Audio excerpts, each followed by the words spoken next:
"You're paid to haul nets, Blackwood, not to think," Captain Thorne sneered, his face a mask of privileged rage as he threw my meager pay at my feet.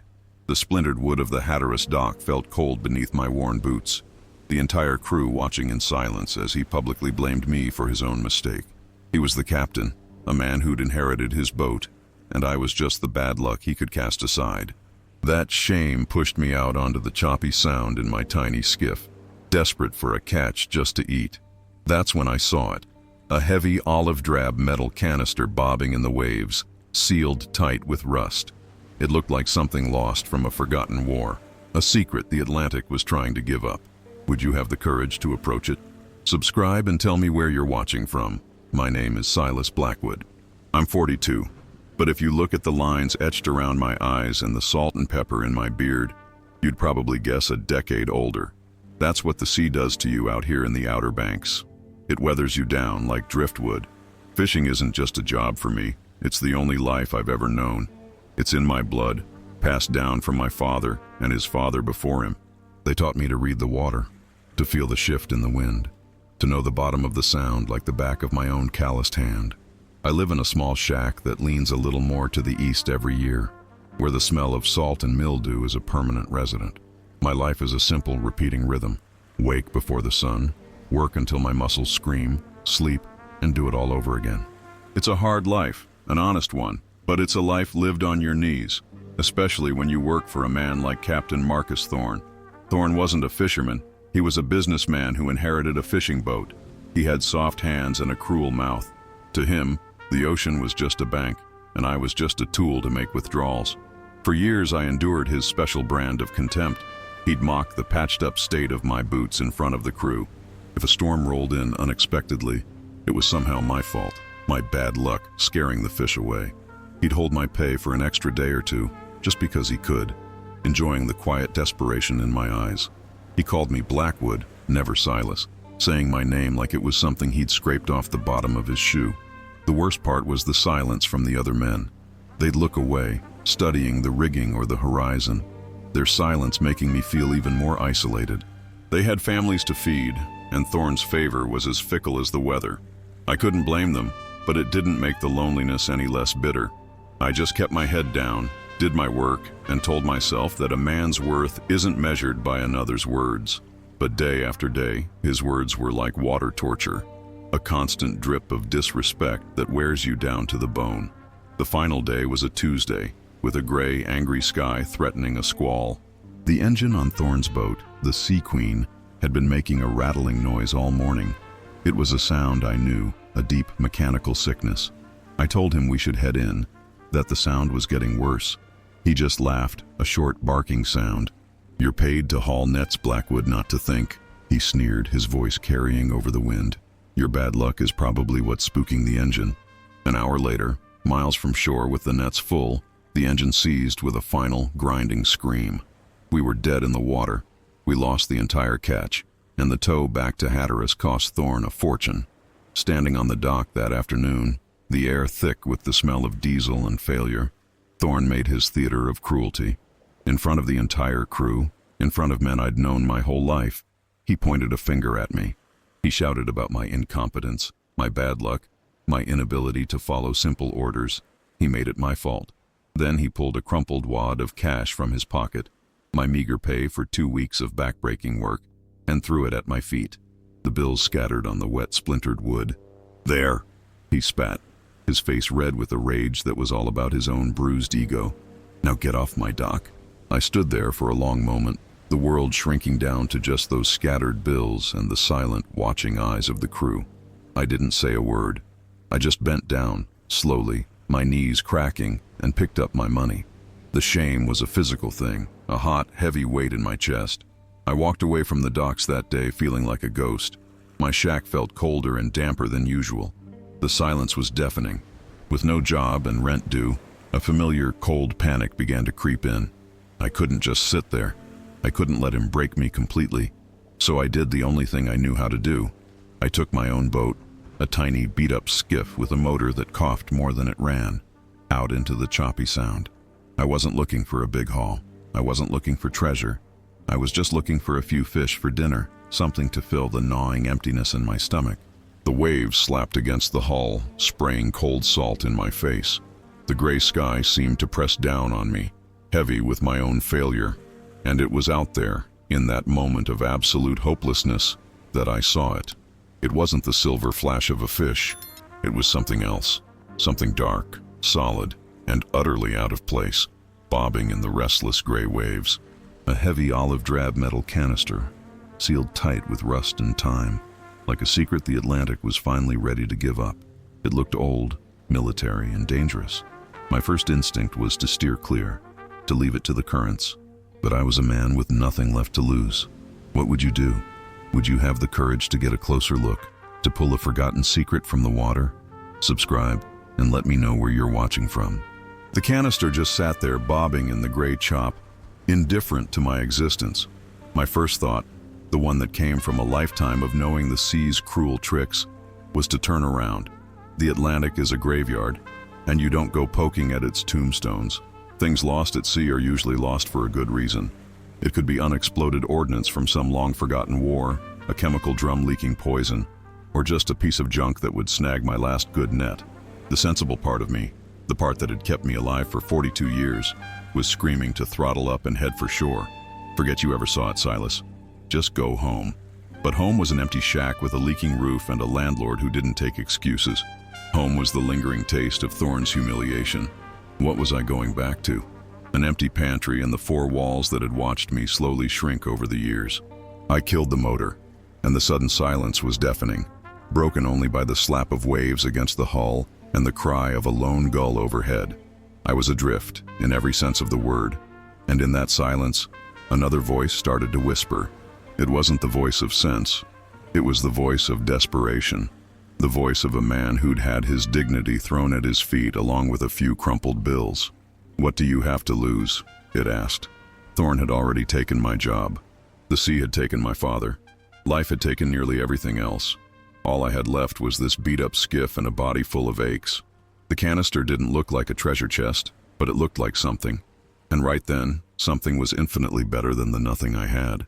Curiosity is a powerful current, especially when you're drowning in failure. It can pull you toward a reef, or it can pull you toward a safe harbor. I didn't know which this was, but I knew I couldn't just float away. I had to know. I picked up my paddle and slowly, carefully, guided the skiff closer. With each stroke, my heart beat a little faster. The canister grew larger, more real, more intimidating. It wasn't just a dark shape anymore. I could see the details. The olive-drab paint was blistered and peeling, revealing patches of angry, deep orange rust. It was cylindrical, about 4 feet long and maybe 2 feet in diameter, with heavy-duty clasps and hinges that looked like they were forged in a different century. It had an industrial military look to it, cold and menacing. It looked heavy, impossibly heavy. As my skiff nudged up against it, the dull thud of fiberglass on metal sent a shiver right through me. It felt like I had just knocked on a stranger's door in the middle of the night. There was no turning back now. It was right there, within arm's reach. A secret waiting to be claimed or to pull me under.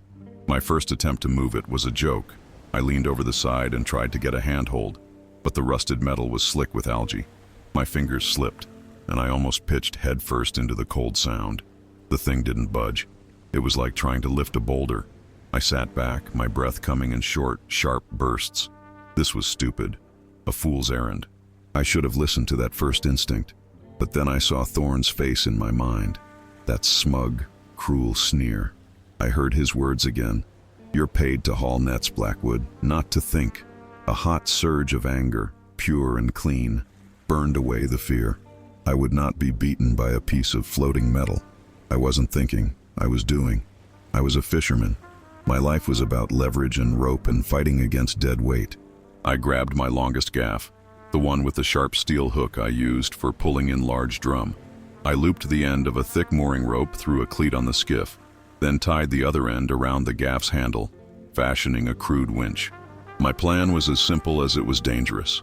Hook the canister and use the boat's own buoyancy and my strength to roll it over the side. If I miscalculated the weight or the balance, I'd capsize the skiff and be in the water in seconds, miles from anywhere, with no one even knowing I was gone. I took a deep breath, the salt air burning my lungs, and leaned over again. I plunged the gaff into the water, probing for a handhold, a latch, anything the hook could bite into. After a few tries, the steel hook scraped and then caught on one of the heavy hinges. It was a solid hold. Now came the part that was more muscle than thought. I planted my feet as best I could on the slick deck of the skiff and began to pull. The rope went taut, groaning under the strain. My muscles screamed in protest. The veins in my neck stood out like ropes themselves. For a moment, nothing happened. The canister was an anchor, holding me fast. I pulled harder, putting every ounce of my frustration, my anger, my entire life's worth of quiet desperation into that one motion. Slowly, agonizingly, the canister began to move. It scraped against the side of the skiff, a sound like grinding teeth. The boat listed precariously to starboard. Water, cold and shocking, washed over the gunwale, soaking my boots and flooding the deck around my ankles. The skiff was tipping. Panic flared in my chest. I was going over. I was seconds from losing everything, including my life, for a piece of rusted junk. My mind screamed at me to let go, to save myself, but my hands wouldn't obey. They held on, knuckles white, refusing to surrender. It wasn't just a canister anymore. It was a test. It was me against the world that had pushed me down. With one final, guttural roar that was torn from the very depths of my soul, I heaved with everything I had left. The canister's center of gravity shifted. It tilted, hung on the edge for one terrifying second, and then crashed over the side and into the boat with a deafening boom that echoed across the water. The skiff rocked violently, slapped down hard on the water, and then settled, sitting dangerously low. I collapsed backward onto a seat, my chest heaving, my arms and back on fire. I was soaking wet, shaking, and completely exhausted. But I had done it. It was in my boat. Lying there, massive and silent, it looked like a bomb, a coffin, and a treasure chest all at once. It was the most terrifying and beautiful thing I had ever seen. The risk I had just taken was immense, a gamble against the sea itself. But as I sat there, staring at the impossible object that now owned my future, I had to wonder, would you have the courage to pull this in? Subscribe and tell me what you would have done. The trip back to my shack was the longest journey of my life.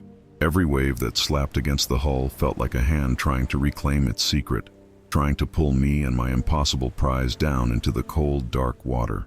The skiff sat so low, the waterline was just inches from the gunwale. The old motor sputtered and coughed, protesting the immense weight. I didn't dare push it. I just kept a steady hand on the tiller, my eyes fixed on the distant, blurry line of the shore, praying that I wouldn't sink 100 yards from the place I'd spent my entire life trying to escape. When the skiff's keel finally scraped the muddy sand behind my shack, a wave of relief so powerful washed over me, it almost brought me to my knees. It was here. It was safe. For now. Getting it from the boat to the shed was another battle against gravity. I used old planks as a ramp and a system of ropes and sheer, stubborn will. It took me over an hour, my muscles screaming, the metal canister groaning as it scraped its way across the dirt floor of my shed. The place smelled of rust, damp earth, and old engine oil. In the dim light from a single bare bulb, the canister looked even more menacing than it had on the water. It was an alien thing, a piece of a forgotten world squatting in the middle of my own failing one. I stood there for a long time, just breathing, my heart hammering against my ribs. Now what? How do you open a thing that was designed never to be opened? My tools were a fisherman's tools, crude, heavy, and meant for brute force. I started with a hammer and a cold chisel, trying to break the rusted seal on the main latches.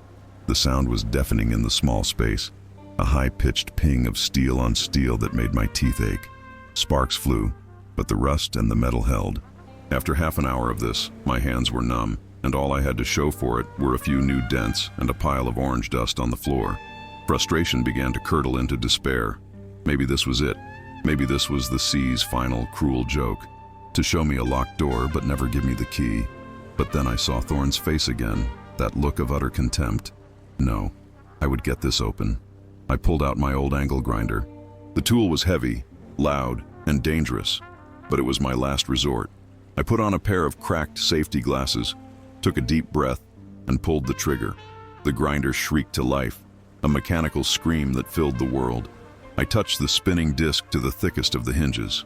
A volcano of brilliant orange sparks erupted, lighting up the shed in a strobe of manic light. The smell of hot metal filled my nostrils, acrid and sharp. I leaned into it, bracing myself against the canister, letting the grinder do its work. It was slow, painstaking. The metal was thick, military grade. Minutes felt like hours. One hinge, then another. The noise was a constant roar in my ears. Finally, I switched off the grinder, and the sudden silence was so profound it felt like I'd gone deaf. I took a long crowbar, wedged it into the seam I'd cut, and put all my weight on it. There was a deep groaning sound, a shriek of tortured metal, and then a final, definitive pop. The seal was broken. My hands were shaking as I heaved the lid open.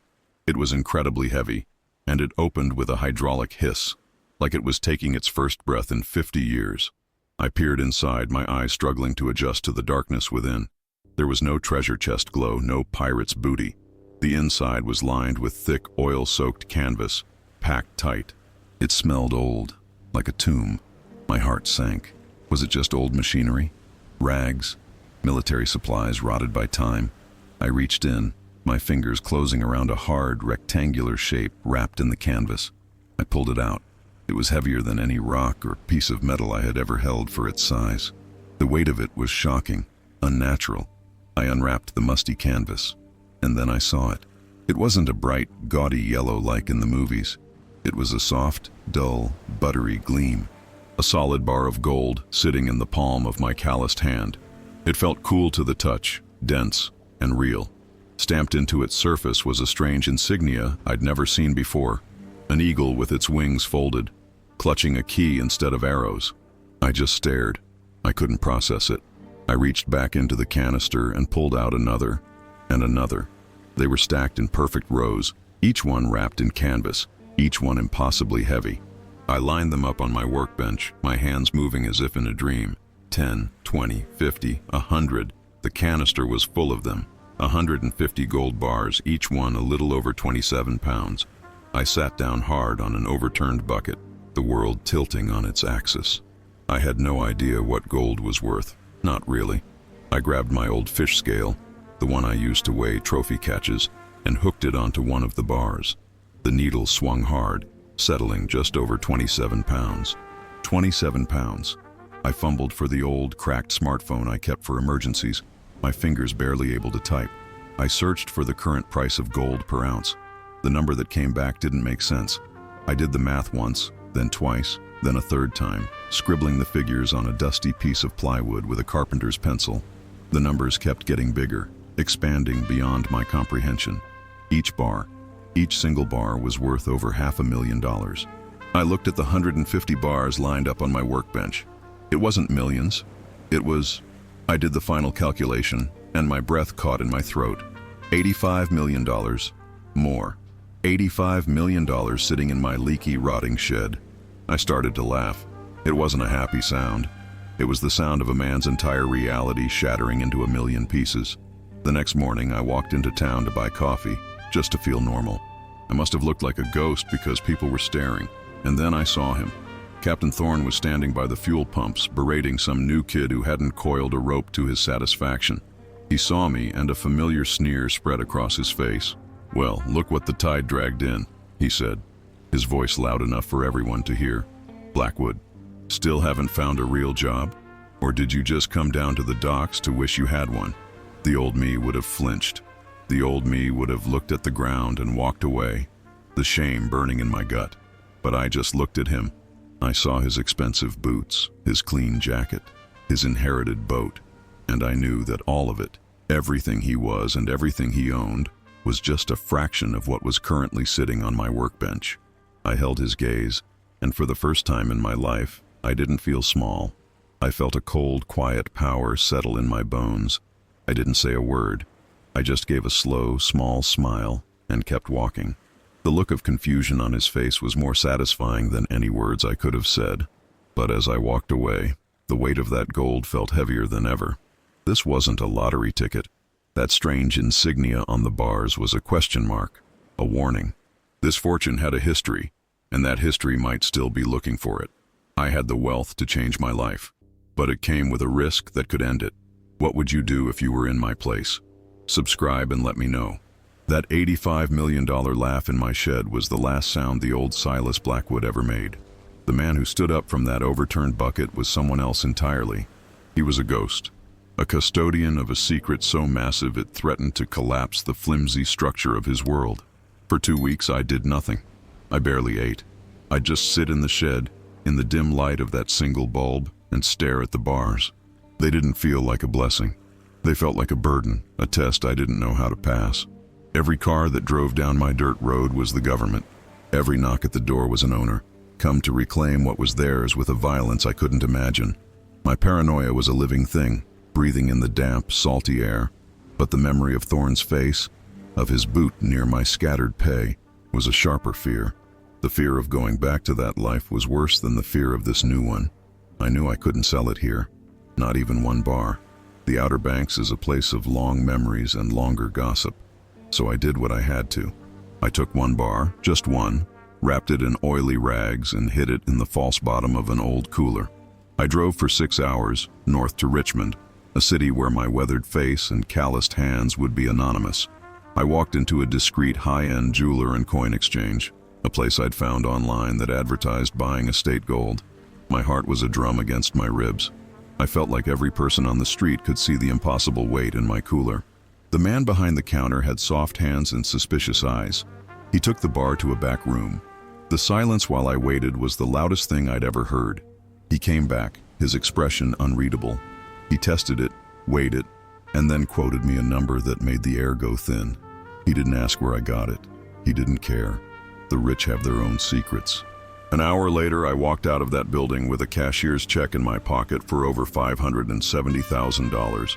I sat in my truck for a long time, just holding it, the paper feeling more real and more terrifying than the gold itself. That first sale was the key. It unlocked the plan. Over the next year, I became a ghost. I'd take 2 or 3 bars at a time, driving to different cities up and down the coast. Charleston, Savannah, Philadelphia. I never went to the same buyer twice. I learned about shell corporations, about trusts, about how to move money so that it became clean, legitimate, and mine. I was a fisherman, used to moving carefully, reading the currents, and being patient. I applied the lessons of the sea to the world of high finance. And slowly, painstakingly, the pile of gold in my shed shrank, and the numbers in my accounts grew to a size that felt like a misprint.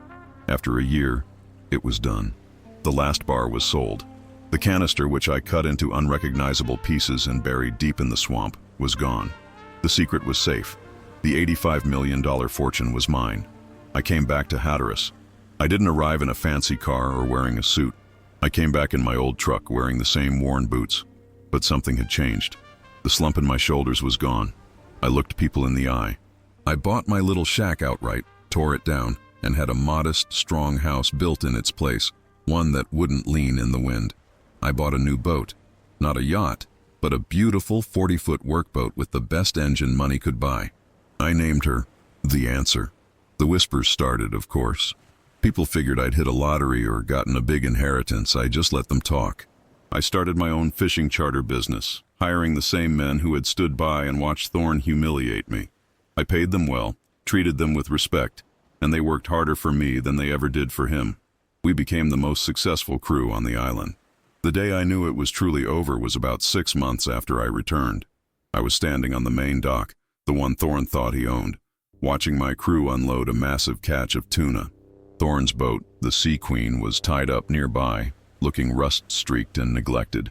His business, built on ego instead of skill, was failing. He walked over to me, his face a mixture of envy and confusion. He looked at my new boat, at my loyal crew, at the confidence I wore like a second skin. He couldn't understand it. "Blackwood," he started, his voice lacking its usual sneer. "Heard you came into some money." I just nodded, turning my gaze from the ocean to him. "You could say that," I said, my voice calm and even. He shifted his weight, a desperate look in his eyes. "Look, I'm in a bit of a bind. The bank's calling in my loan on the Sea Queen. I was wondering, maybe you'd be interested in buying a stake, helping out an old friend?" He tried to smile, but it was a pathetic thing. I looked at him, at the man who had thrown my pay at my feet, who had called me bad luck, who had tried to break my spirit, and I felt nothing. No anger, no hate, just a kind of distant pity. You know, Thorne, I said, my voice quiet. Some men are paid to haul nets, and some are paid to think. It seems you were never very good at either. I didn't raise my voice. I didn't need to. The words landed with the dead weight of truth. I watched the color drain from his face as he finally understood. He had no power over me anymore. I owned the dock he was standing on. I'd bought it the week before. I turned my back on him and walked away, leaving him to drown in his own failure. My life is good now. I have a home that is warm and dry. I have the respect of the men I work with. I've found a peace I never thought possible. But every now and then, when the wind blows from the northeast and the sea gets angry, I look out at that gray horizon and I wonder, where did that canister come from? That strange insignia of an eagle clutching a key. I've searched every database, every historical record, and found nothing. Was it a secret payroll from a war that was never fought? A Cold War drop that went astray? Or something else entirely? Why did the Atlantic choose me, a broken-down fisherman at the end of his rope, to reveal its secret to? Was it the only one? Or are there more out there, waiting in the graveyard of the Atlantic for another soul desperate enough to pull them from the water? I have the fortune, but I'll never have all the answers. The ocean keeps its deepest secrets to itself. Do you believe a turnaround like this is possible? What's your theory on where the gold came from? Subscribe to the channel and tell me your story in the comments below. Let me know where you're watching from. I'd love to hear it.